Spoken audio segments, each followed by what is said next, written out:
HR department, na-sort out namin ang mga important at non-important papers at itinapon ang mga hindi na kailangang documents upang mas maging organized ang aming workspace.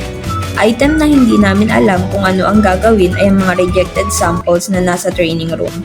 Overall, the HR department general cleaning is good dahil naging mas malinis, maayos at organized ang aming workspace matapos ang pagwawalis, pagmamap ng sahig, paglilinis ng glassdoor at pag-aayos ng mga documents.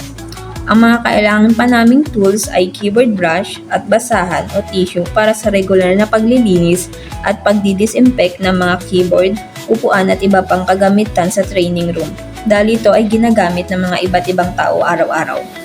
Ang daily habit na kailangan pa naming i-improve ay ang pagiging mas organized sa mga pag-handle at pag-file ng mga documents.